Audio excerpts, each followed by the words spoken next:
ಆ ತಂದೆ ಮಾಡಿದ್ದು ಮುಸ್ಲಿಮರ ಹೆಣ್ಣನ್ನು ಇಟ್ಕೊಂಡಿದ್ದು ತಪ್ಪಲ್ಲ. ಎಲ್ಲೆಲ್ಲಿ ಕೊಡ್ಲಿ ಹಾಕಿದಾನೆ ಅಲ್ಲೆಲ್ಲ ಕೊಡ್ಲಿ ಒಳಗೆ ಹೋಗಿ ಹೊರಗೆ ಬಂದ.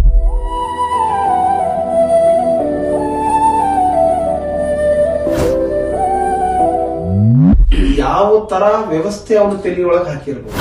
ಒಂದು ತಂದೆ ಮಗಳನ್ನ ಕೊಲ್ಲೋದ್ರ ಹಿಂದಿರುವಂತ ಉದ್ದೇಶ ಅಂತ ನಮ್ಮ ಕಳ್ಳು ಬರತ್ತೇವೆ.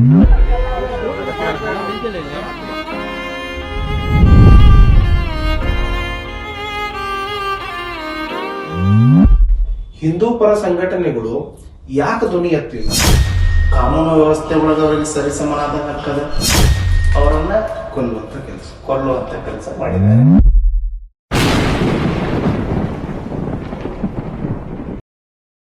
ಮಾನವೀಯ ಮೌಲ್ಯಗಳನ್ನ ಗೌರವಿಸಬೇಕಾಗಿರುವಂತ ಒಂದು ವಾತಾವರಣಕ್ಕೆ ತಲೆಬಾಗಬೇಕಾಗಿದೆ. ನೀನು ಅಕಾಡೆಮಿಕಲ್ ಎಜುಕೇಶನ್ ಅಷ್ಟೇ ಸಾಕು, ಸಾಮಾಜಿಕ ಶಿಕ್ಷಣನೂ ಕೊಡಬೇಕು. ಇವತ್ತು ಸಮಾಜ ಮುನ್ನಡಿಬೇಕಾಗಿದೆ. ಮರ್ಯಾದೆಗಾಗಿ ಮಗಳ ಮರ್ಡರ್, ಮಾನ ವರ್ಸಸ್ ಮಗಳ ಜೀವ. ಅತಿ ಶೀಘ್ರದಲ್ಲೇ ವೀಕ್ಷಿಸಿ ಪೂರ್ತಿ ಸಂದರ್ಶನ ಕನ್ನಡ ಜನಶ್ರೀ ನ್ಯೂಸ್ನಲ್ಲಿ.